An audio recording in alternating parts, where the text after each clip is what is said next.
Olá, meus queridos, tudo bem com vocês? Belezinha? Aqui é o professor João. Sejam todos muito bem-vindos a mais uma aula de História aqui no nosso Colégio Seduca Journey. E nós estamos chegando aí aos finalmente do nosso segundo bimestre. Vamos ter aí, nesse vídeo aqui, uma aula de revisão, tá, dos conteúdos que a gente tratou nesse bimestre. Então veja bem, eu não vou ficar aqui retomando todos os pontos do bimestre todo, reexplicando, blá blá blá, tintim por tintim, mesmo porque isso é impossível, né? Tivemos 7 semanas aí de conteúdo, agora é só uma revisão, né? Então, o que eu vou fazer hoje aqui, pessoal? Nesse vídeo eu vou abordar aqui, eu vou comentar, indicar para vocês, os tópicos principais que a gente viu e o que vocês devem estudar para a prova, tudo bem? Então, veja bem, vou mencionar aqui para vocês, olha, presta atenção nisso, lembra disso aqui, foi assim, assim, assado, preste muita atenção, tá? Lembrando que, se tu ficar ali, professor, não entendi, não tô lembrando muito bem disso aqui que tu falou, meu querido, todas as aulas estão disponíveis no nosso canal, então tu pode ver todas as aulas do bimestre, né, para tirar suas dúvidas. Tu também tem o teu livro didático que tu pode usar. Além disso, eu já deixei disponível lá para vocês faz tempo já todos os slides do bimestre, tá? Então a apresentação completa, lá 100 e tantos slides com todo, que é o resumo de tudo que a gente falou, certo? Tintim por tintim, tá?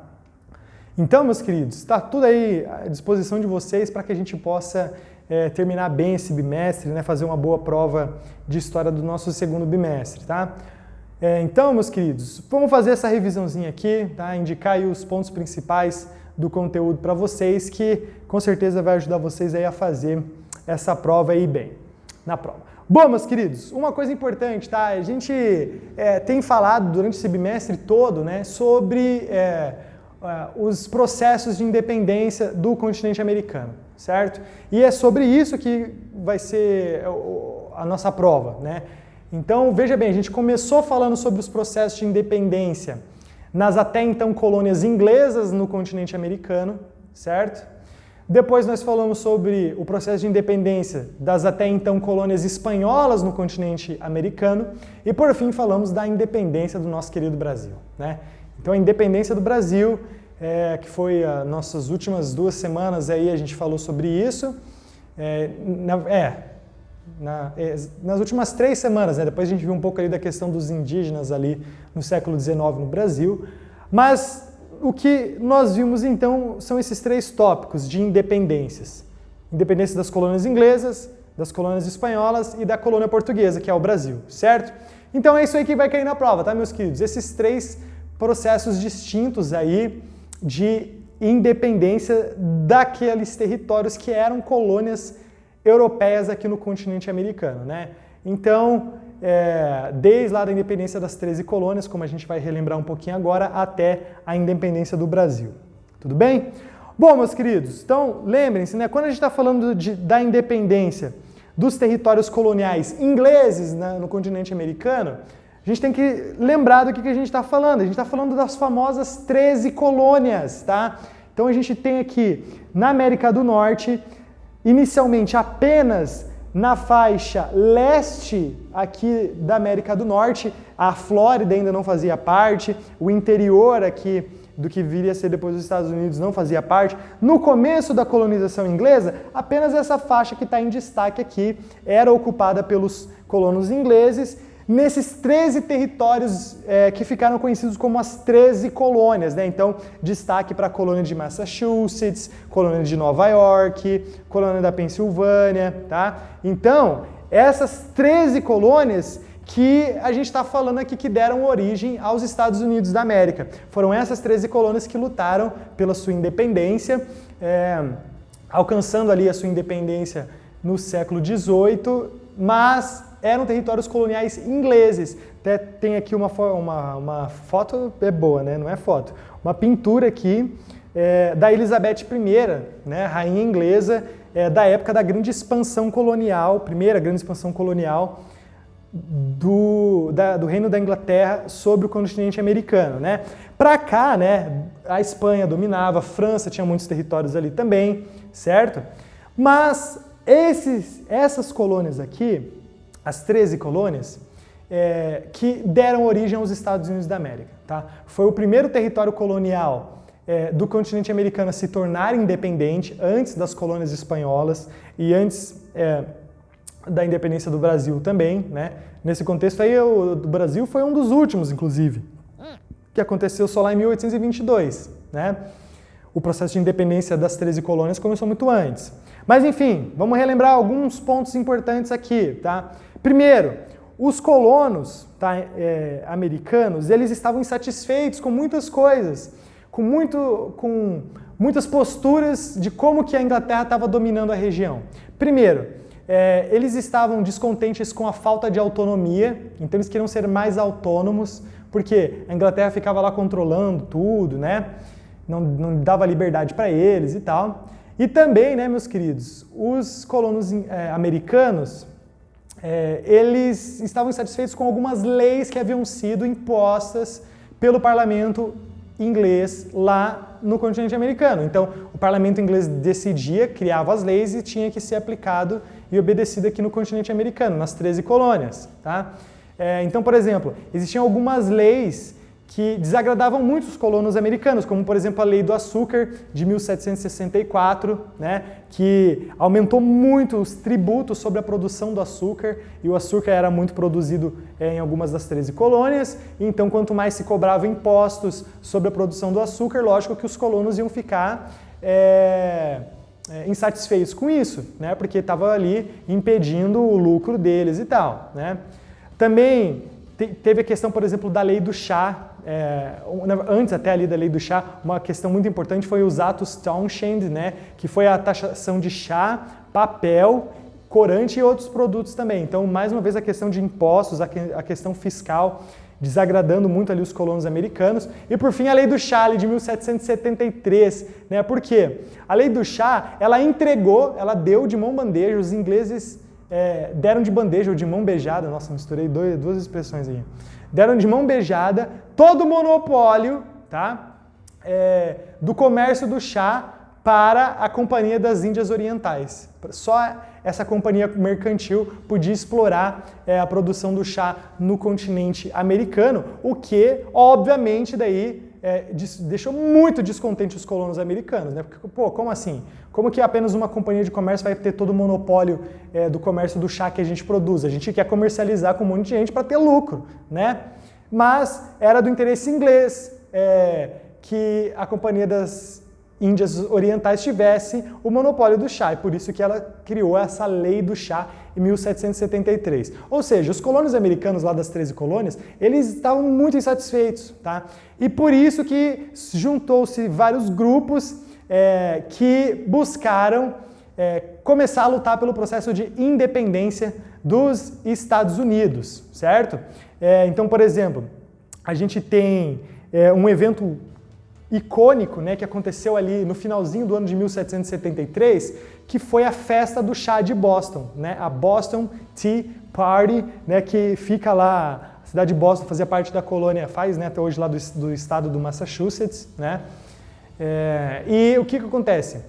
Nesse dia, né, no dia 16 de dezembro de 1773, alguns colonos americanos, eles se disfarçaram lá de indígenas, né, eles se chamavam de patriotas e tal, e eles foram lá no porto da cidade de Boston e eles jogaram todo o carregamento de chá no mar, né?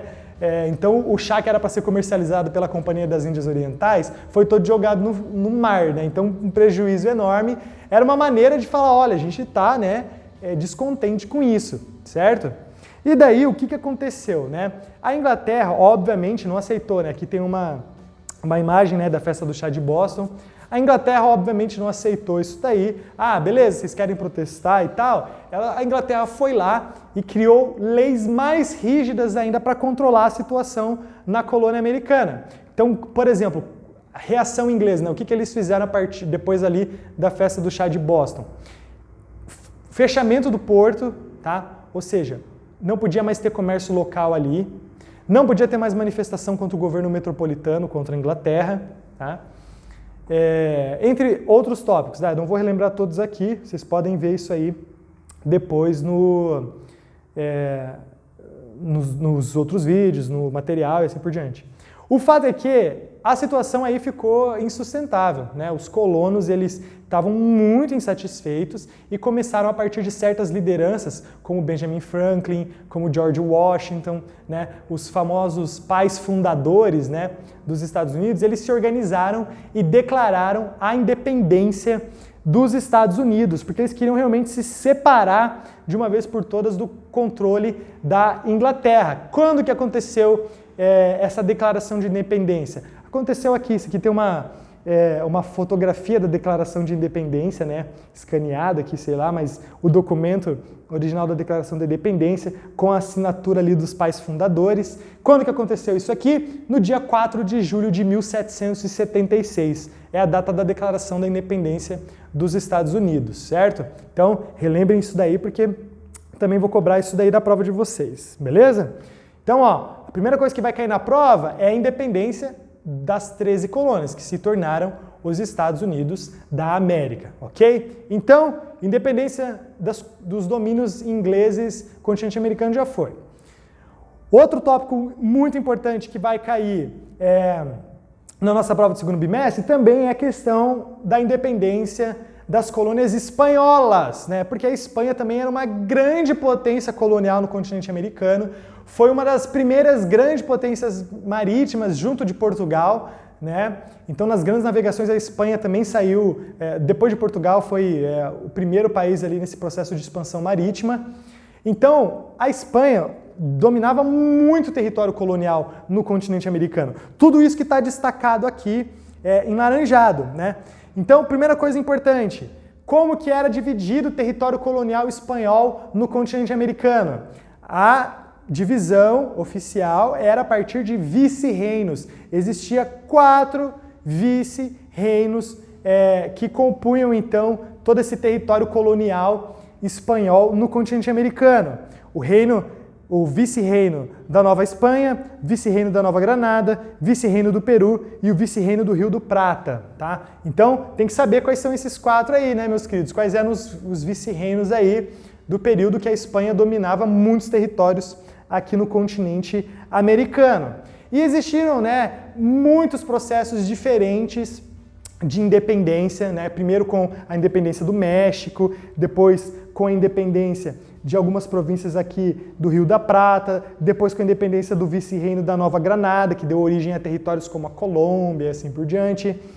Não houve só uma independência que acabou com todo o governo espanhol no continente americano. Vários processos de independências e várias figuras importantes que a gente viu, tá? Mas antes disso, uma coisa importante, tá, que vai cair também, é que como era a estrutura social, certo? Da dominação espanhola na época colonial aqui no continente americano. A divisão administrativa a gente já sabe, 4 vice-reinos, certo? Mas existia uma divisão também social, tá? No território colonial espanhol. Como que era essa divisão social? Bom, ela era basicamente a partir de 3 grupos que vocês têm que saber identificar. Primeiro, a gente tinha o grupo dos chapetones, tá? Chapetones, tá escrito aqui, tem no livro também. Chapetones, que eram os espanhóis que viviam na América, tá? Então, eram os espanhóis que a metrópole, a Espanha, mandava para o continente americano para ser seus funcionários fiéis, certo? Então, eram espanhóis que viviam na América, tá? E que ocupavam os principais cargos administrativos. A gente também tinha o grupo dos crioulos, então o segundo grupo, tá? Que era uma elite econômica, era formada por descendentes dos primeiros espanhóis colonizadores, certo? Mas estava insatisfeita com a falta de participação política, porque a maior parte dos cargos administrativos ficava nas mãos dos chapetones, né? Então os crioulos e os chapetones tinham ali uma rixa, digamos assim. E também, né, a população nativa, obviamente, a população nativa, ou os descendentes, né, dos nativos, porque, obviamente, quando os europeus chegavam aqui, existiam milhões de nativos no território do continente americano, então, lógico que ainda tinha essa galera aí, né? Mas quem estava dominando a partir da força era a metrópole, a Espanha. Então, esses três grupos, chapetones, espanhóis que viviam no continente americano, crioulos, descendentes dos primeiros espanhóis a chegarem no continente americano, e a população local, os nativos, certo? Obviamente, os nativos não tinham nenhuma participação, isso aqui é importante, hein? Presta atenção. Os nativos não tinham nenhuma participação política na administração colonial. Eles ficavam só submetidos ao poder dos chapetones e dos crioulos, beleza? Uma figura importante que nós vimos do processo de independência do continente americano foi o Simão Bolívar, né? Simão Bolívar, que era um militar venezuelano, fazia parte da elite crioula, né, dos crioulos, e depois de ter passado um tempo na Europa e tal, de ser influenciado por pensamentos iluministas e tal, ele ele conseguiu ajudar também nesses processos de independência das colônias americanas, das colônias espanholas no continente americano, mas ele não queria parar por aí, né? O Simão Bolívar ele também tinha um plano que era de juntar todas as novas repúblicas que eram ex-colônias espanholas numa grande confederação de repúblicas, certo?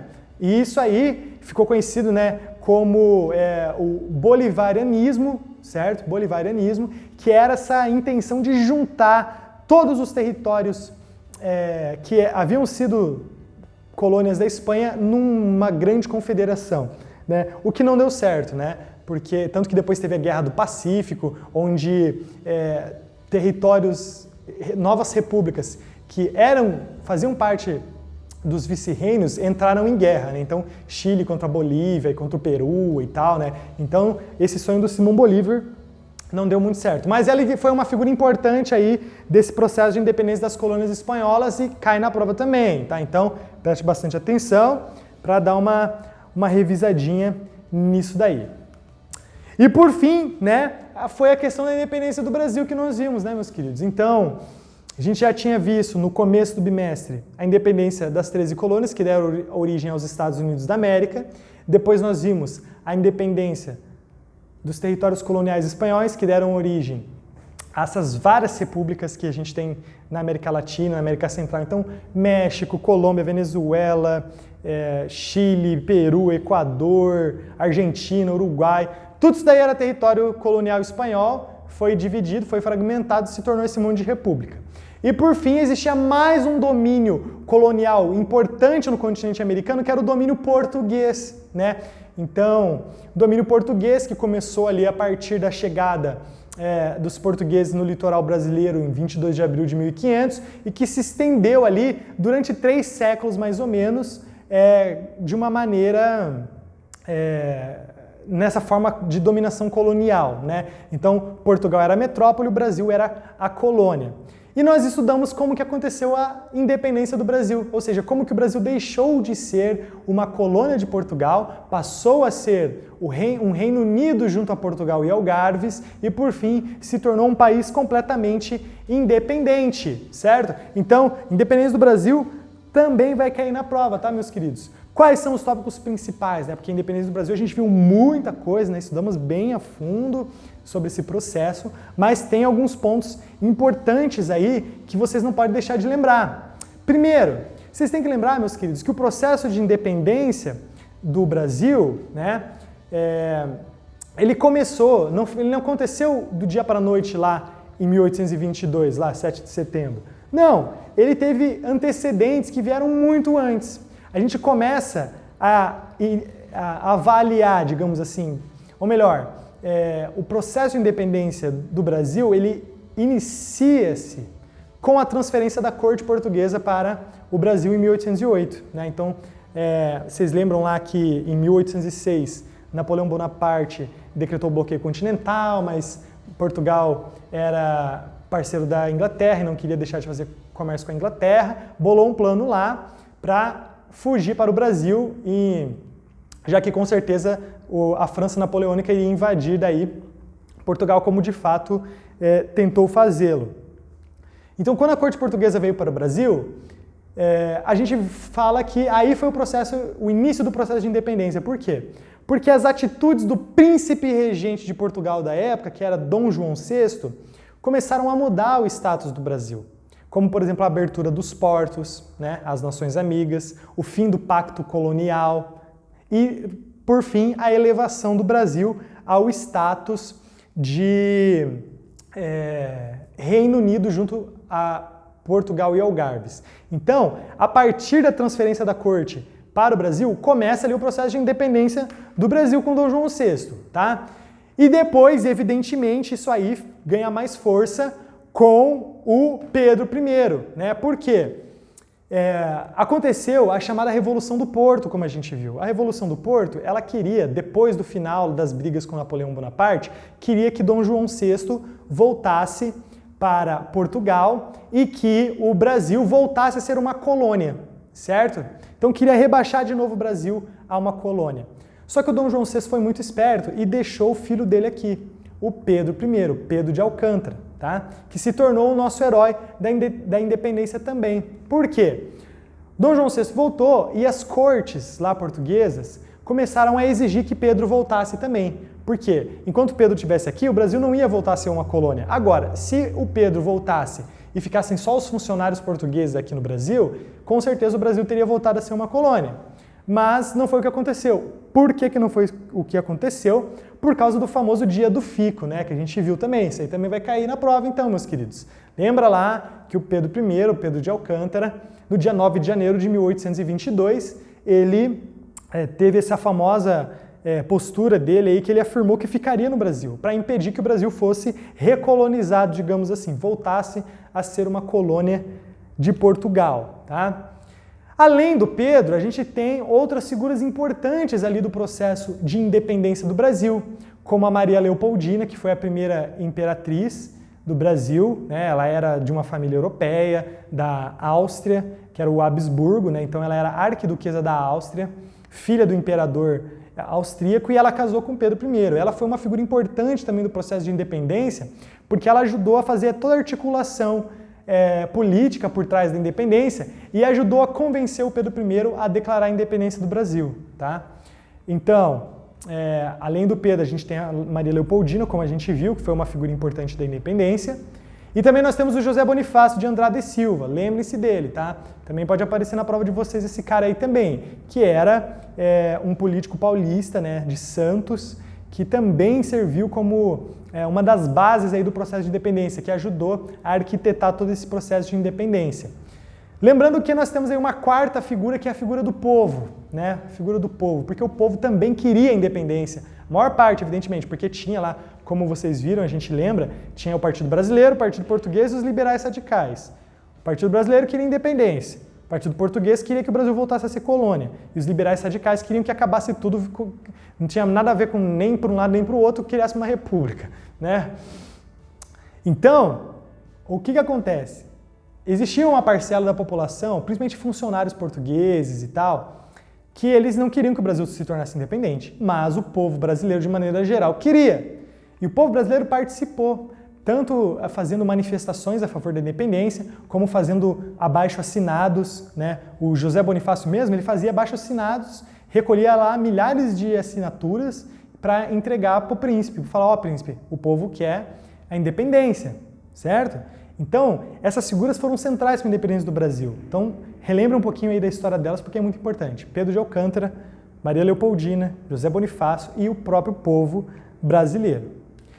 E por fim também a questão da declaração da independência do Brasil, né, meus queridos? Isso aí vocês têm que saber, é óbvio. Aconteceu ali no dia 7 de setembro de 1822, quando Pedro estava de viagem, ele estava em São Paulo, e ele recebeu cartas da Leopoldina e do José Bonifácio, falando, olha, os portugueses estão ameaçando invadir o Brasil, eles querem recolonizar o Brasil, eles querem rebaixar o Brasil de novo a colônia e vão invadir o Brasil. E aí, né, o Pedro lê essas cartas, ele entende, seguindo também os conselhos da Leopoldina, de sua esposa, e de José Bonifácio,